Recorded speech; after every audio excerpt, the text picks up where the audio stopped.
سورہ آل عمران آیت نمبر 22 اور 23۔ اعوذ باللہ من الشیطان الرجیم، بسم اللہ الرحمن الرحیم۔ اولئک، یہی، الذین، وہ لوگ جو کہ حبطت، ضائع ہو گئے، اعمالہم، ان کے اعمال، فی الدنیا، دنیا میں، والآخرۃ، اور آخرت، وما، اور نہیں، لہم، ان کا، من، کوئی، ناصرین، مددگار۔ الم ترا، کیا نہیں دیکھا تو نے، الی الذین، ان لوگوں کی طرف، اوتوا، جو دیا گیا انہیں، نصیباً، ایک حصہ، من الکتاب، کتاب میں سے، یدعون، وہ بلائے جاتے ہیں، الی کتاب اللہ، اللہ کی کتاب کی طرف، لیحکم، تاکہ وہ فیصلہ کرے، بینہم، ان کے درمیان، ثم، پھر، یتولا، پھر جاتا ہے، فریقن، ایک فریق یا ایک گروہ، منہم، ان میں سے، وہم، اور وہ، معرضون، منہ پھیرنے والے ہیں۔ اولئک الذین حبطت اعمالہم فی الدنیا والآخرۃ وما لہم من ناصرین، یہی وہ لوگ ہیں جن کے اعمال ضائع ہو گئے دنیا میں اور آخرت میں، اور ان کا کوئی مددگار نہیں۔ الم تر الی الذین اوتوا نصیبا من الکتاب یدعون الی کتاب اللہ لیحکم بینہم، کیا تم نے لوگ کو نہیں دیکھا جنہیں دیا گیا کتاب کا ایک حصہ، وہ اللہ کی طرف بلائے جاتے ہیں تاکہ وہ ان کے درمیان فیصلہ کرے، ثم، پھر، یتولا فریق منہم وہم معرضون، ان کا ایک فریق پھر جاتا ہے اور وہ منہ پھیرنے والے ہیں۔ اب اس آیت میں ان لوگ کی بات ہو رہی ہے جو اللہ کی آیتوں کا انکار کرتے ہیں، جو کل ہم نے پڑھا تھا، اور نبیوں کو قتل کرتے ہیں ناحق۔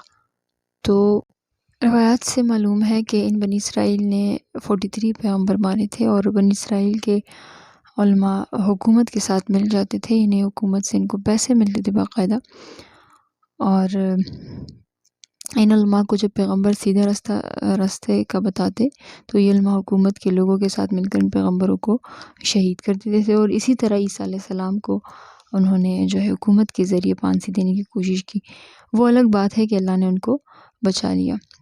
اور تو جو لوگ، یعنی صالحین، پیغمبروں کے بتائے ہوئے راستے پر تھے، تو وہ لوگ پیغمبروں کے حق میں نکل پڑے بنی اسرائیل کے خلاف، اور انہوں نے احتجاج کیا۔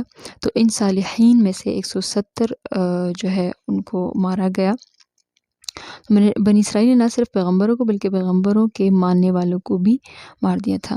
تو اللہ تعالیٰ یہاں فرماتا ہے کہ پیغمبر کو مارنا، یا ان لوگوں کو مارنا جو نیکی کی تلقین کرتے ہیں اور بدی سے روکتے ہیں، تو ان کا قتل کرنا عام بندہ کے قتل کرنے سے جو ہے بہت زیادہ گناہ ہے۔ رسول اللہ صلی اللہ علیہ وسلم سے پوچھا گیا، حضرت ابو عبیدہ رضی اللہ تعالیٰ عنہ نے، قیامت کے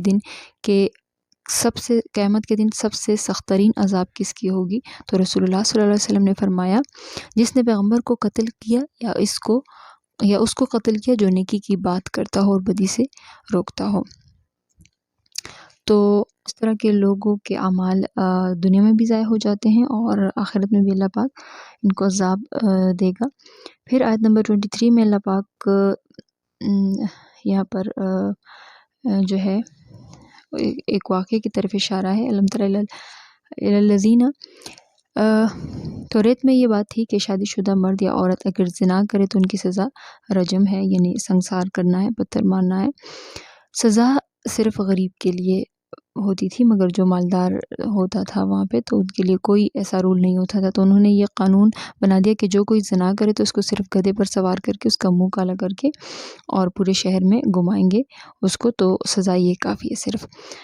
جب رسول اللہ صلی اللہ علیہ وسلم مدینہ آیا اور اسلامی نظام رائج کیا گیا، تو اس دوران ایک مالدار یہود مرد اور مالدار یہود عورت نے زنا کیا، دونوں شادی شدہ تھے۔ مقدمہ رسول اللہ صلی اللہ علیہ وسلم کی بارگاہ میں پیش کیا گیا تو سب کو علم تھا کہ رجم سزا ملے گی۔ اب رسول اللہ صلی اللہ علیہ وسلم نے یہودی علماء سے پوچھا کہ توریت جو کہ وہ اللہ کی کتاب ہے، اس میں کیا سزا ہے؟ انہوں نے کہا کہ ہماری کتاب میں، توریت میں، صرف یہ سزا ہے کہ گدھے پر سوار کر کے جو ہے منہ کالا کر دیا جائے۔ عبداللہ بن سلام یہودی علماء تھے، مگر ایمان لے آئے تھے، اور اب ان کا ایمان لانے کسی کو پتہ نہیں تھا۔ توریت کتاب جو ہے لایا گیا، اور ان یہود جہاں پر رجم کی سزا کی بات تھی، اس پر انہوں نے ہاتھ رکھ کے چھپا دیا، اور کچھ دکھانے لگے۔ تو عبداللہ بن سلام نے ان کو کہا کہ یہ بات نہیں ہے، یہاں سے ہاتھ ہٹوا دو۔ تو وہیں پر ثابت ہو گیا کہ یہودی علماء جھوٹ بول رہے تھے، اور پھر نبی صلی اللہ علیہ وسلم نے زنا کرنے والوں کو جو ہے سنگسار کرنے کی سزا دی۔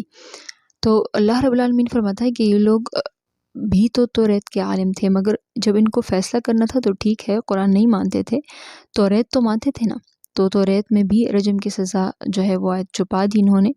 تو ثم یتول، یہاں پر جو ہے ثم یتول فریق منہم، کہ ان کا کام یہ ہے کہ اللہ کے احکام کے مطابق زندگی نہیں گزارتے، بلکہ جو طریقہ جو ان کو پسند ہے وہی کرتے ہیں۔ آج کل کے مسلمان کو دیکھ لیں تو فیصلہ اگر کرے تو قرآن کے مطابق جو ہے نہیں کرتا، اگر میراث ہے تو وہ بھی نہیں کرتا قرآن کے مطابق، اگر بہن کو حق دینے کی بات آئے تو وہ بھی دینے کے لیے تیار نہیں۔